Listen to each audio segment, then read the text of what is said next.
Hola, bienvenido. Estás escuchando los podcasts de Dios Proveerá. En esta oportunidad la clase número 13 de nuestra escuela dominical, la primera parte del Evangelio de la Gracia, por nuestro hermano Luis Santibáñez. Esperamos que sea de gran bendición para ti.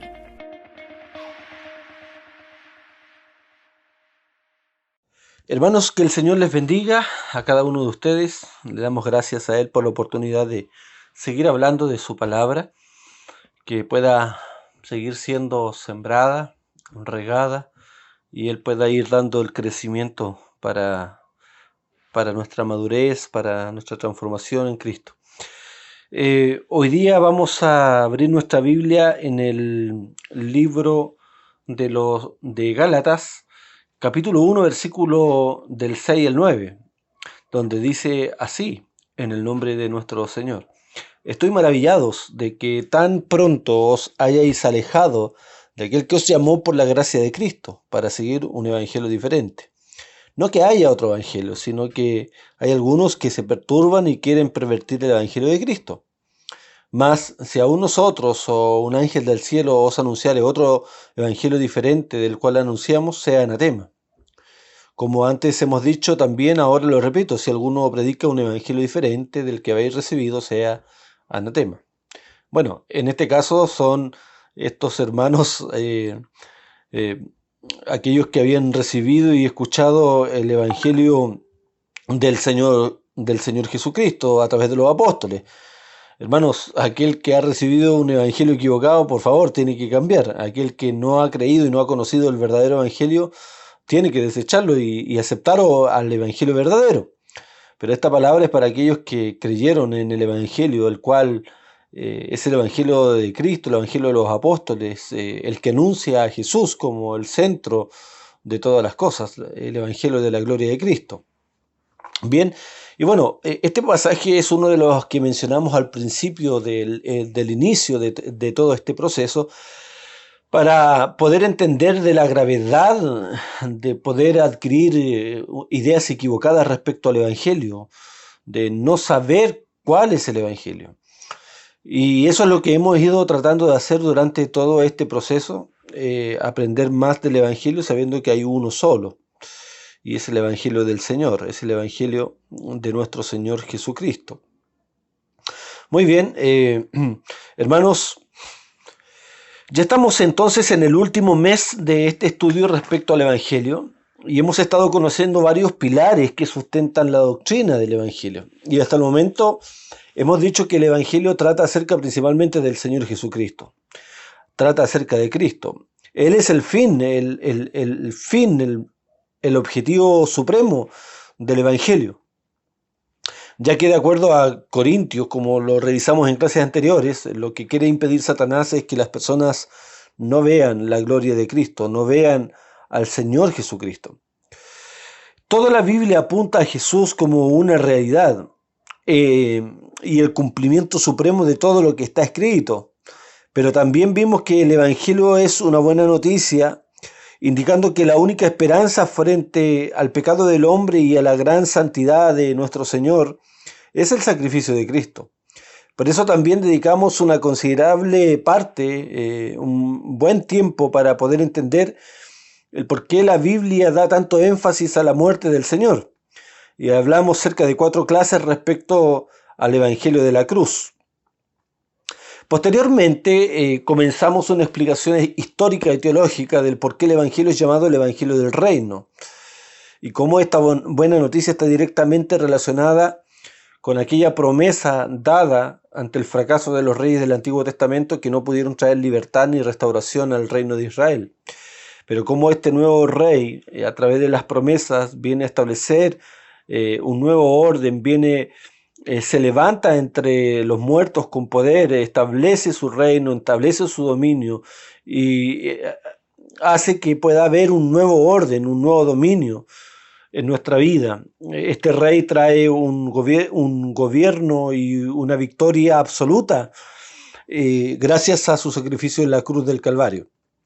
Y hoy, mis hermanos, aprenderemos por qué el evangelio es denominado, escúchame bien, el evangelio de la gracia. Exactamente, vamos a comprender por qué el evangelio es denominado el evangelio de la gracia, qué significa esto y qué no significa también.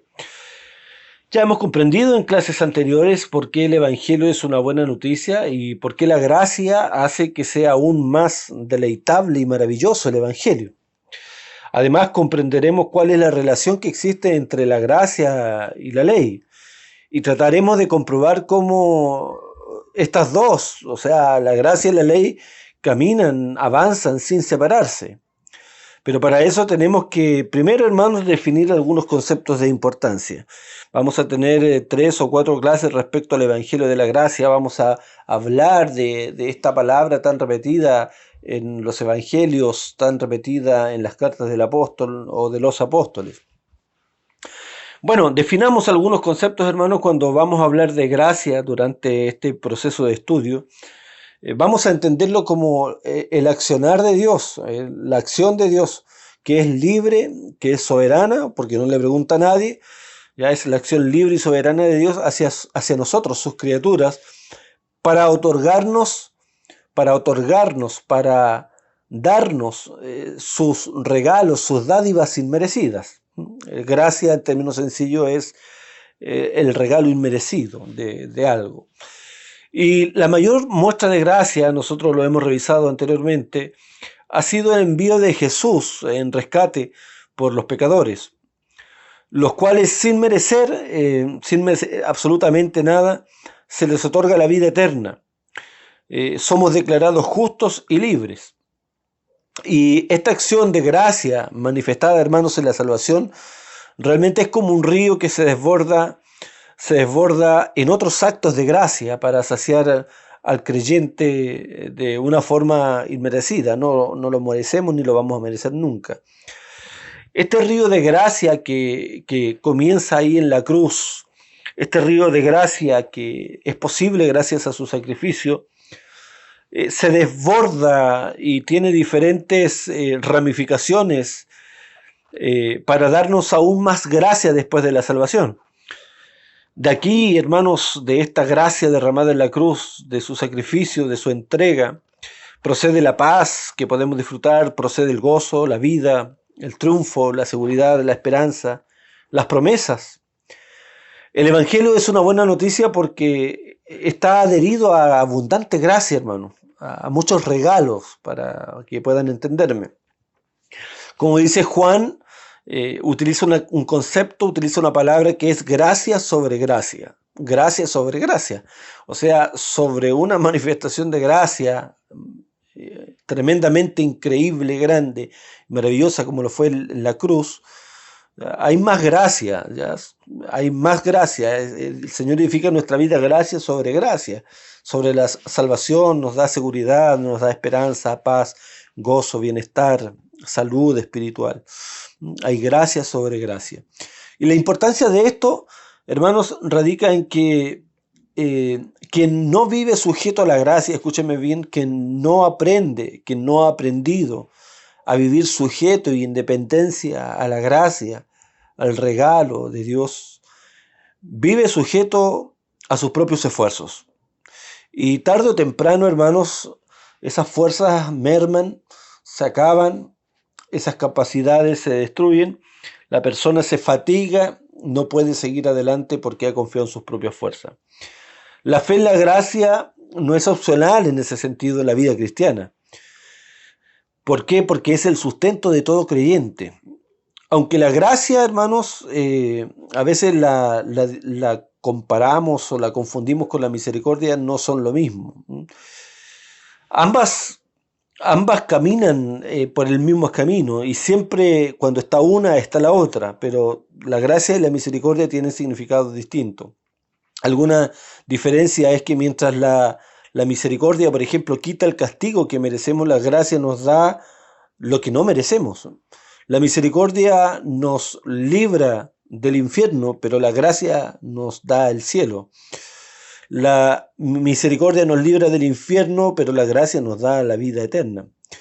La misericordia libró del castigo al apóstol Pablo y la gracia lo constituyó un siervo y un apóstol del Señor.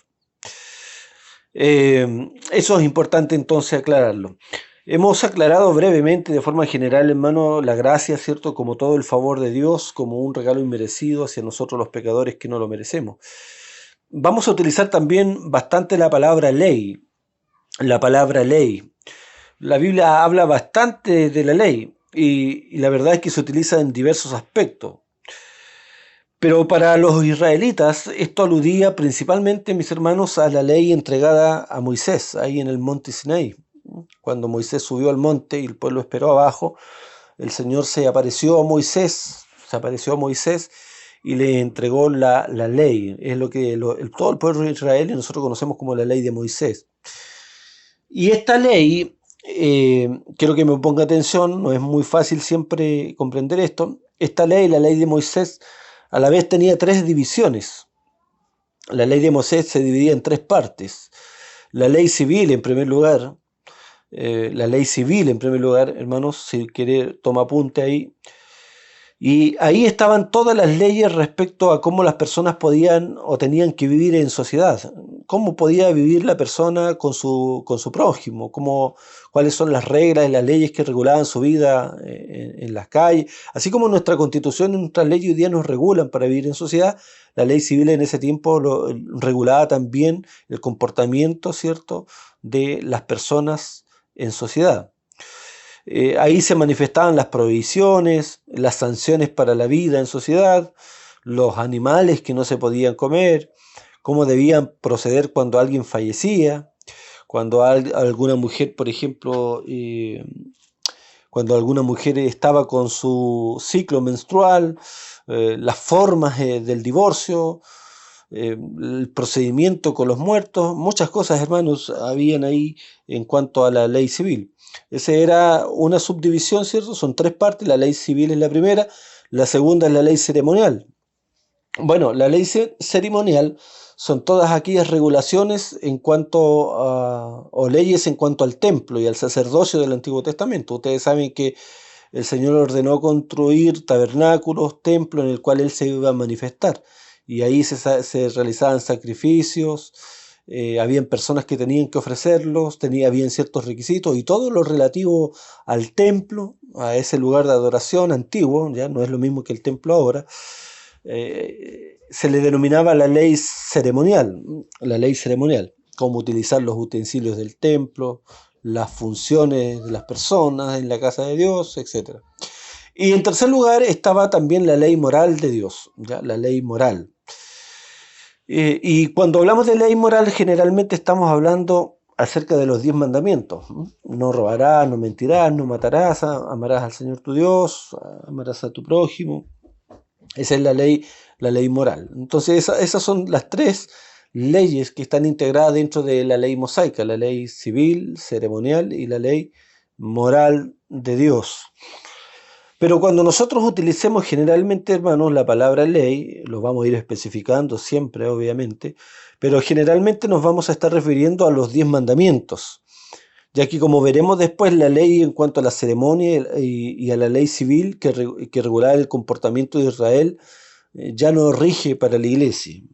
Es algo que vamos a ver después, pero también nos sirve mencionarlo ahora. Hay otro concepto que vamos a utilizar, hermano, que seguramente usted lo ha escuchado y es la palabra legalismo. La palabra legalismo. Y esa palabra que se utiliza a veces de forma incorrecta, es toda aquella creencia, hermano, que se manifiesta que la salvación y el favor de Dios se reciben en base al cumplimiento de la ley o de las normas o del esfuerzo humano.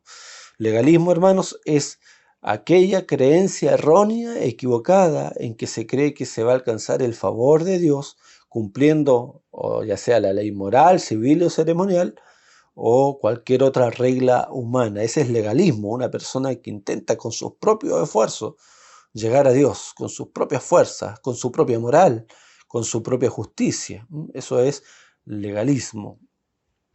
Y hay otra palabra, hermanos, que puede ser que en algún momento usted se encuentre con ella, siempre no es malo aprender alguna palabrita, es antinomismo. Bueno, el antinomismo es una posición, hermano, que es contraria al legalismo en cierto sentido y plantea que la ley moral de Dios, los 10 mandamientos, ya básicamente no son requeridos para el creyente. Es decir, que el antinomismo menosprecia en cierta forma la ley. Menosprecia en cierta forma la ley. Muy bien, hermanos. Entonces hemos aprendido algunos conceptos como gracia, ley, legalismo y antinomismo. Quiero anticipar que tanto la ley moral de Dios, hermano, que son los 10 mandamientos, como ya lo he dicho, como la gracia, la ley moral de Dios como la gracia, se unen y deben ser parte de la vida del creyente. ¿Ya? Eso es lo que vamos a tratar de comprobar en toda esta clase.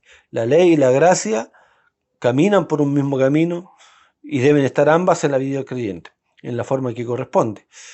La ley nunca anula la gracia y la gracia tampoco anula la ley, a no ser que ambas se entiendan de una forma equivocada.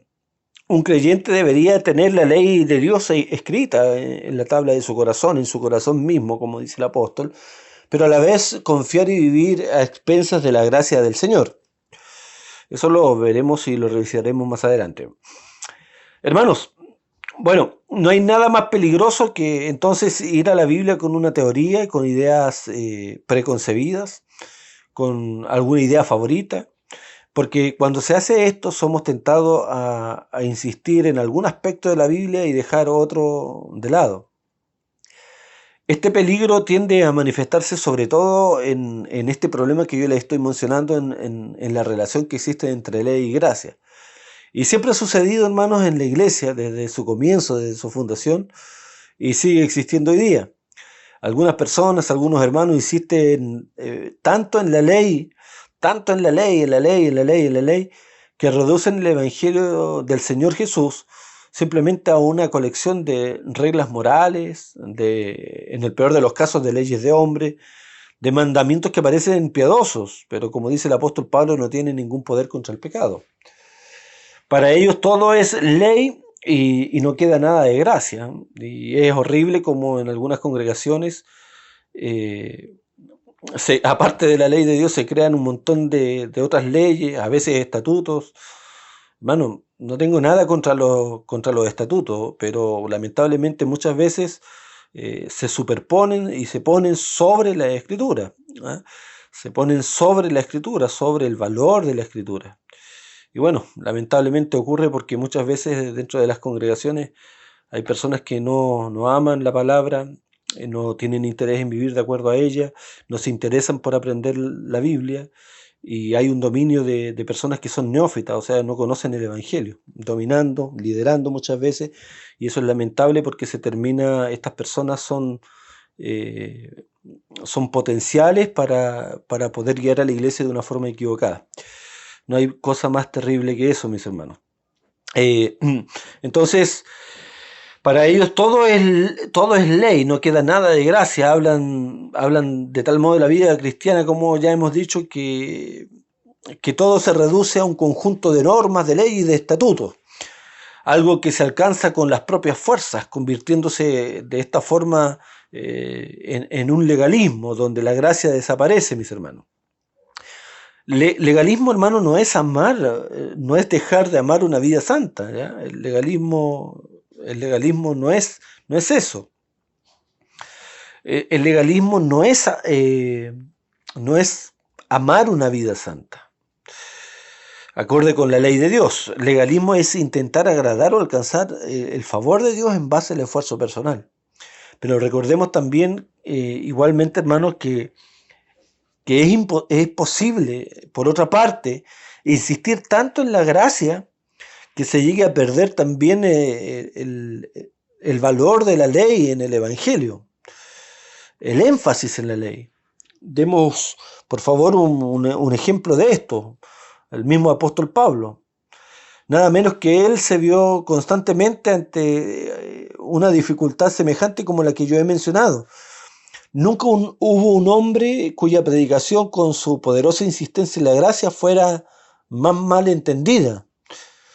Ustedes seguramente se recuerdan la conclusión que algunos habían sacado en Roma y en otros lugares, cuando decían, bueno, si esto es lo que enseña el apóstol Pablo, entonces pequemos, hagamos mal para que la gracia pueda abundar. Porque sin duda alguna esta enseñanza conduce a esta conclusión, cuando se habla de gracia. se conduce a esa conclusión equivocada. Pablo había dicho simplemente, mis hermanos, que cuando el pecado abundó, sobreabundó la gracia. Y sigue diciendo, seguiremos pecando para que la gracia pueda abundar mucho más. Bueno, y el apóstol responde, dice, no, de ninguna manera. De ninguna manera, dice el apóstol Pablo. Y lo tiene que repetir constantemente. Decir que porque estamos bajo la gracia ya no tenemos nada que ver con la ley, no es lo que enseña la Escritura. Desde luego que ya no estamos bajo la ley, sino bajo la gracia. Pero eso no significa que no necesitamos observar la ley y valorarla y abrazarla como una regla de vida, como en amor someternos a esa ley del Señor. No estamos bajo la ley en el sentido de que nos condene, en el sentido de que ya no nos puede juzgar si no la cumplimos cabalmente, porque solamente Cristo la cumplió. En ese sentido no estamos bajo la ley, en el sentido de su condenación. El argumento del apóstol Pablo es que se debería vivir no como el que está bajo la ley, sino como un hombre libre en Cristo, que se somete entonces voluntariamente a la ley del Señor y la ama y se deleita en guardar los mandamientos, no como una forma de alcanzar el favor de Dios. Y esto es algo que muchas veces, olvidando en ese intento de situar a la ley y la gracia como opuestas, hermanos, nos apartamos y tenemos personas que muchas veces menosprecian la ley o otros menosprecian la gracia. Entonces, mis hermanos, habiendo definido algunos conceptos y aclarado de forma general cómo la gracia y la ley deben complementarse en la vida del creyente, hablemos un poco más de la gracia. En primer lugar, debemos decir que no podemos, hermanos, no debemos hablar de la gracia sin hablar del pecado. Quiero explicar lo siguiente, y lo voy a volver a repetir. Hablar de la gracia sin hablar del pecado es hacer liviana un poco la cruz. No reconocer el pecado es rebajar la gracia. Para la iglesia cristiana, enmudecer la realidad del pecado, hermanos, es de alguna forma cortar, disminuir, cercenar el valor del Evangelio. Sin el pecado, sin la enseñanza del pecado en el hombre, la gracia se vuelve absolutamente nada. ¿Por qué lo digo esto? Porque es nuestro gran pecado, hermanos. Es nuestro gran pecado, escúcheme, nuestro gran pecado, el pecado de todos los hombres, de todos nosotros, el que le da sentido y hace brillar mayormente la gracia. Pablo es uno de los mayores ejemplos del obrar de la gracia, porque fue un hombre que incluso persiguió a los primeros cristianos y consintió en la muerte, hermano, de un hombre lleno del Espíritu Santo, como lo era Esteban, quien fue mártir después.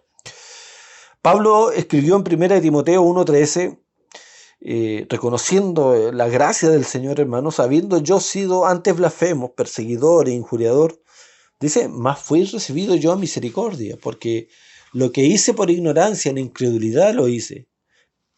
Pero el 14 dice, pero la gracia de nuestro Señor fue más abundante con la fe y el amor que es en Cristo Jesús.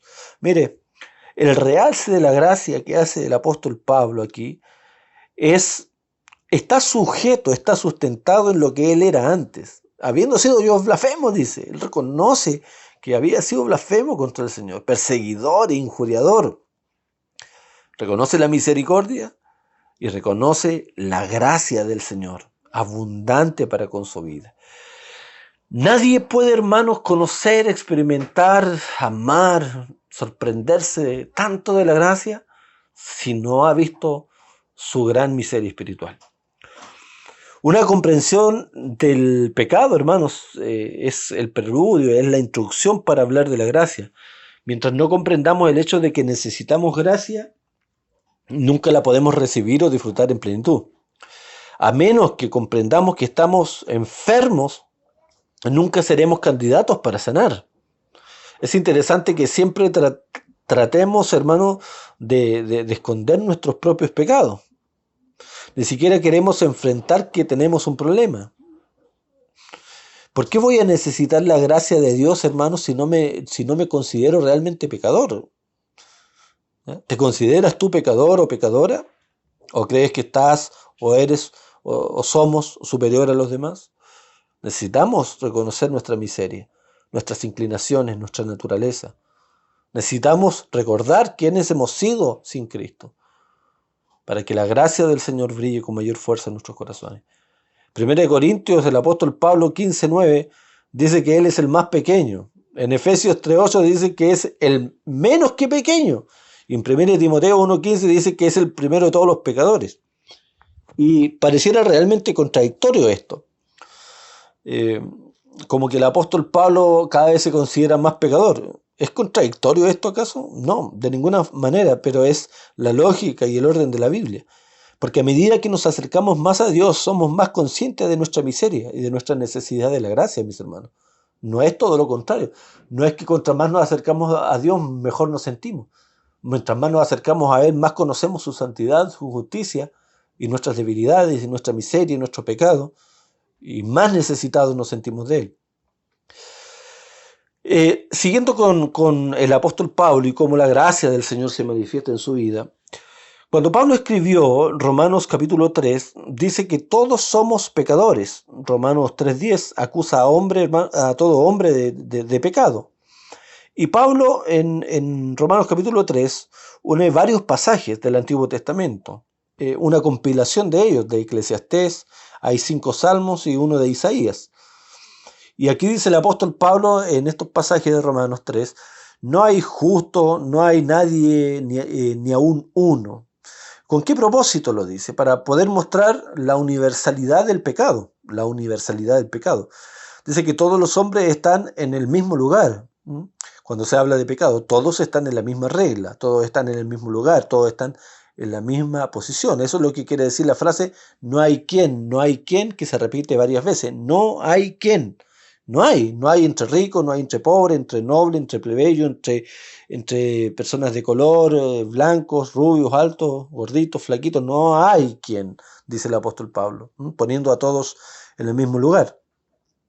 Las palabras en este sentido del apóstol Pablo destruyen toda la esperanza que el hombre tenga fuera de Dios, toda esperanza que el hombre tenga fuera de Dios para alcanzar la salvación o ser bueno, toda esperanza se destruyen con estos pasajes de Romanos 3, hermanos. Porque el pecado en este sentido nos afecta en todo lo que hacemos, nuestras motivaciones llenas de egocentrismo. ¿Cuántas veces usted y yo tenemos motivaciones llenas de egocentrismo? ¿O no lucha usted con el orgullo? ¿No lucha usted con el pecado? No hay quien entienda, no hay justo, no hay nadie. Todos nos hemos desviado, dice el apóstol Pablo. Entonces la pregunta es la siguiente: ¿por qué alguien va a querer gracia si alguien cree que puede salir adelante solo? No necesita gracia esa persona. No necesita gracia aquel que confía en su propia fuerza. Entonces se debe hablar de la doctrina del pecado, hermano, para que la gracia brille con más fuerza. Aunque entendemos que el centro de la religión cristiana, escúcheme, el centro de la religión cristiana no es el pecado, sino el Salvador. El centro de la religión cristiana es Cristo. Pero debemos hablar de nuestro pecado porque de lo contrario no nos sentiremos necesitados de un Salvador. Cuando la gente no se siente necesitada de un Salvador es porque no ha considerado la inmensidad de su pecado y la inmensidad de su maldad, mis hermanos. No hay mejor noticia para aquel que tiene una enfermedad grave que saber que esa enfermedad tiene cura. Aunque todos tenemos una enfermedad llamada pecado, hay una cura y se llama gracia. Vamos a avanzar y lo último que vamos a hacer es vamos a analizar un pasaje en Romanos 3 donde dice: pero ahora, aparte de la ley, se ha manifestado la justicia de Dios. Escúcheme, hermanos, aparte de la ley mosaica, se ha manifestado la justicia de Dios. Y de ello dan testimonio la ley y los profetas. La justicia de Dios por medio de la fe en Jesucristo es para todos los que creen en Él. Pues no hay diferencia alguna, por cuanto todos pecaron y están destituidos de la gloria de Dios. Pero son justificados ¿quiénes? Gratuitamente por su gracia, mediante la redención que proveyó Cristo Jesús, a quien Dios puso como sacrificio de expiación por medio de la fe en su sangre. Esto lo hizo Dios para manifestar su justicia, pues En su paciencia ha pasado por alto los pecados pasados para manifestar su justicia en este tiempo, a fin de que Él sea justo y al mismo tiempo el que justifica al que tiene fe en Jesús. Amén. Ahí habla de la gracia entonces. Bien, hermanos, quiero decir antes de terminar 7 elementos o principios respecto a cómo el apóstol aquí en Romanos 3 establece cómo viene la gracia entonces hacia los creyentes. El primer punto es que la gracia está totalmente aparte de las obras. Escúcheme, la gracia está totalmente aparte de las obras. No hay manera de llegar al cielo por obra alguna, no la hay, no la hay para aquellos que fueron católicos y tienen un énfasis exacerbado en las obras.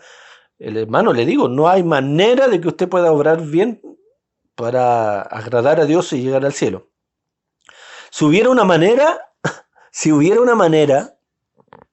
de que usted llegue al cielo de otra forma, Dios no hubiese entregado a su Hijo, a Cristo, a sufrir tal padecimiento. Recibimos entonces la gracia al margen de cualquier esfuerzo.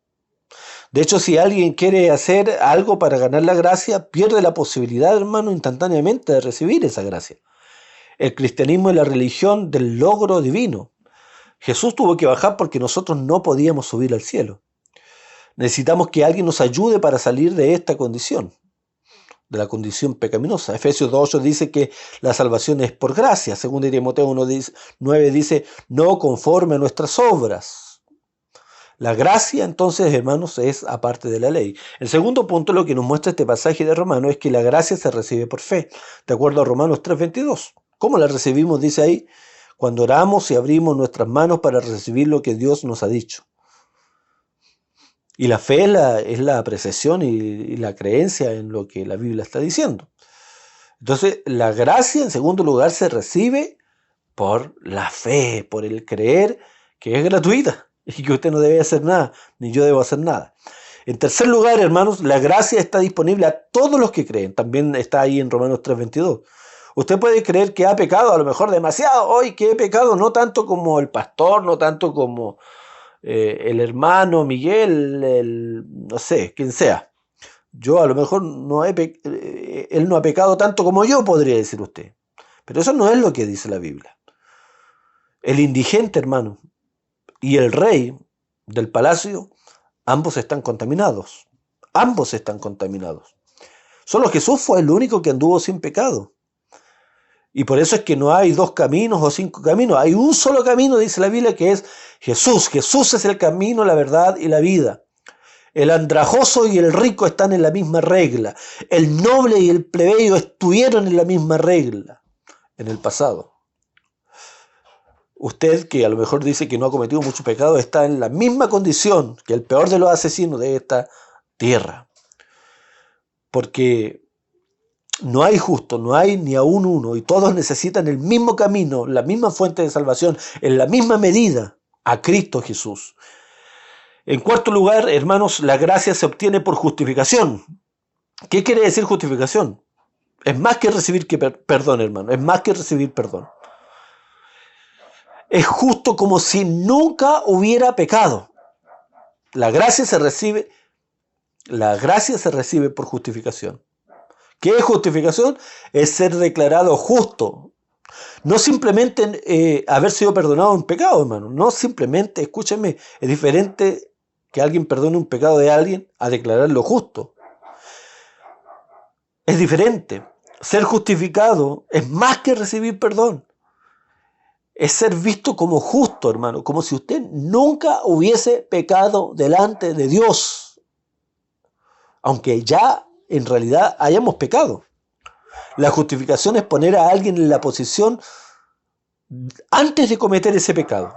Antes de cometer ese pecado. Eso es lo que dice en Romanos 3:24, hermano. Eso es maravilloso, hermano. El Señor lo trata a usted como justo, como si nunca hubiese pecado. Por sus obras, no, por la gracia del Señor. La gracia se recibe por la justificación. Ambas van de la mano. El punto número 5, hermano, es que la gracia es otorgada gratuitamente, de acuerdo a también Romanos 3:24. No hay que pagar. Él nos las da. Es la dádiva del Señor. Es difícil entender esto en nuestra cultura, porque se nos ha enseñado, hermano, que que solamente debemos recibir aquello por lo cual hemos trabajado. Y hay muchos hermanos que no les gusta recibir la ayuda de otros hermanos. Y eso demuestra también nuestro orgullo. Cuando algún hermano ofrenda o quiere ayudar, no queremos muchas veces. ¿Por qué? Porque tenemos esa mentalidad de que yo voy a tener solamente lo que a mí me ha costado. Nos cuesta recibir aquello que es gratuito, aquello en lo que no tengamos que hacer nada. No debes preguntarte, hermano, ni debo preguntarme, ¿qué debo hacer? ¿Qué debo hacer? ¿Cuántos kilómetros debo recorrer? Si hubiera algo que hacer, no fuera gracia. O usted la recibe gratuitamente o simplemente no la recibe. La salvación es demasiado cara como para que el Padre la venda. Y nosotros somos demasiado pobres como para comprarla. Debemos en este sentido ser humildes y recibirla gratuitamente. El sexto punto de este pasaje, el principio de este pasaje, es que la gracia se adquiere por la redención, de acuerdo también a Romanos 3:24. Cuando Pablo usa la palabra redención, es un vocabulario de aquel tiempo en Roma. ¿Por qué? Porque en aquel tiempo había un mercado también, pero no solamente vendían frutas como en este tiempo, sino que vendían a los esclavos. Pablo usa esa palabra, ya, redención, palabra que se utilizaba entonces para comprar a los esclavos de aquel entonces, la utiliza para mencionar cuando nosotros recibimos la gracia. Y es cuando el Señor nos quita las cadenas, cuando nos redime, cuando nos compra en el mercado de los esclavos para ser sus hijos. Nosotros, hermanos, estábamos en la esclavitud del pecado y el Señor nos ha redimido, nos ha comprado. Pero nos queda un punto que es el punto número 7, a través de cómo viene la gracia, y es que se recibe a través de por propiciación, de acuerdo a Romanos 3:25. Una de las grandes palabras, hermanos, aunque solo aparece 3 veces en el español, es una de las grandes palabras, impactantes palabras que sale en la Biblia. Pero ¿de qué se trata esto? Ya, bueno, ustedes se acuerdan que antiguamente en el tiempo de Moisés había un arca, un arca. La tapa del arca del pacto es lo que se llama propiciatorio. La tapa del arca del pacto es la que se llama propiciatorio. Y el arca del pacto era como un cofre cubierto de madera, era como un cofre de madera, cubierto con oro. Era como un cofre de madera cubierto con oro. Y ahí estaban las tablas de la ley que Dios le entregó a Moisés. Después de que se perdieron esas tablas, pusieron réplicas de la ley en el arca del pacto y de la ley del Señor ahí en el arca del pacto. Y en cada uno de los extremos de la tapa del arca del pacto habían querubines que adornaban ese lugar y tenían alas extendidas estos querubines. Y se consideraba, hermano, en aquel entonces que el Dios Todopoderoso veía a ese lugar sobre el arca y se ponía entre las alas de los querubines mirando el propiciatorio. Y la pregunta que debemos hacernos ahí, pero ¿qué veía el Señor ahí? ¿Qué veía el Señor ahí entre esos dos querubines sobre el arca? Bueno, veía la ley mosaica que acusaba a toda persona de Israel. Y esta era un recordatorio para los israelitas de que todos estábamos acusados por la maldición del pecado, pero en la ilustración del Antiguo Testamento. Y una vez al año, hermanos, ahí en el día de la expiación, el sumo sacerdote entraba para hacer la propiciación, que quiere decir satisfacer. Entonces, ¿qué hacía el sumo sacerdote en el día de la expiación cuando entraba en el lugar santísimo? Bueno, llevaba un tazón de sangre de un animal sacrificado, rociaba esa sangre sobre el propiciatorio, para cuando Dios mirara entre la sala, viera el propiciatorio con la sangre derramada y no mirara la ley, sino mirara la sangre del animal. Como símbolo a todo esto, que Jesucristo vendría y derramaría su sangre y cubriría todo nuestro pecado. ¿Ya? Entonces, esa era la lógica, el simbolismo del Antiguo Testamento. un arca en el cual estaba la ley, querubines arriba, y esta era la idea de que el Señor miraba la ley y todo hombre era acusado, y para que no sea acusado entonces se derramaba esa sangre, que era figura de la sangre del Señor Jesucristo. Bueno, ya no estamos bajo la acusación de la ley, ese es el tema. Cuando Dios ve la sangre de su Hijo, queda satisfecho. La gracia se logra por la propiciación. Cuando Moisés y su pueblo salieron de Egipto, Dios les dijo: cuando vea la sangre, pasaré de ustedes. Eso hace con el pecador. La gracia no descalifica. Todos pueden ser candidatos, hermanos, a la gracia del Señor. Todos pueden ser candidatos a la gracia del Señor. Todo ser humano, toda persona. Hermanos, ha pasado muy rápido el tiempo y le damos gracias al Señor por haber tenido este momento de poder aprender más acerca de la gracia del Señor, y seguiremos maravillándonos en las próximas clases. Que el Señor les bendiga. Gracias por escucharnos. Recuerda que nos puedes encontrar en Facebook e Instagram como Iglesia Dios Proveerá. Nos vemos pronto.